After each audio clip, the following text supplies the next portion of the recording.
வணக்கம் நண்பர்களே. நிறைய பேர் ஐயா விரும்பிய தெய்வத்தை எப்படி உடலை இறக்குவது? ஏன் நிறைய பேருக்கு நான் தெய்வத்தை இறக்குறேன், அவங்க உடம்புல இறங்க மாட்டேங்குது. இதற்கு நான் ஒரு வழிமுறை இருந்தால் சொல்லுங்கள் அப்படின்னு சொல்லி கேட்டிருந்தாங்க. இதற்கு யார் மீது தெய்வத்தை நீங்கள் இறக்கணும் அப்படின்னு நினைக்கிறீங்களோ அவங்கள ஒரு 3 நாள் சுத்தபத்தமாக இருக்க சொல்லுங்கள். கறி, மது, மாமிசம் எதுவும் ஆகாது. சுத்தமாக இருக்க சொல்லுங்கள்.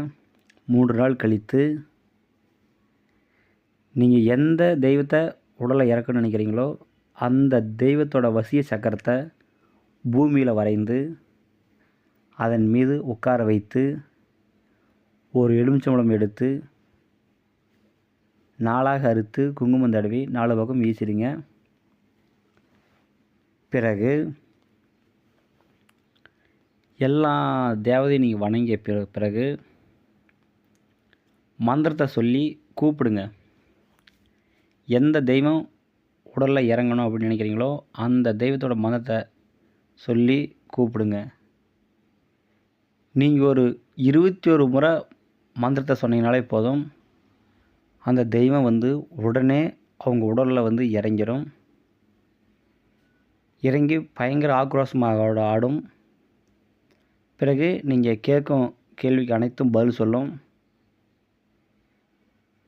நீங்கள் அதுக்கப்புறம் சத்தியம் வாங்கிக்கோங்க. நான் எப்போ கூப்பிட்டாலும் எனக்கு நீ வாக்கு சொல்லணும் அப்படின்னு சொல்லி சத்தியம் வாங்கிக்கோங்க. ஏன்னா அப்போனா மட்டும்தான் நீங்கள் எப்போ கூப்பிட்டாலும் உடனே சாமி வரும். இப்போ நான்லாம் ஒருத்தர் மீது சாமி இறக்கணும் அப்படின்னா ஒரு முறை மந்திரம் சொன்னாலே போதும், உடனே அவங்க மீது சாமி இறங்கிடும். உங்களோட சக்தி எந்த அளவுக்கு இருக்குதோ அந்த அளவுக்கு உங்களுக்கு வேலை செய்யும். எதாக இருந்தாலும் பார்த்து செய்யுங்க. அப்படி இல்லைன்னா எனக்கு ஃபோன் பண்ணி கேளுங்க. நன்றிங்க.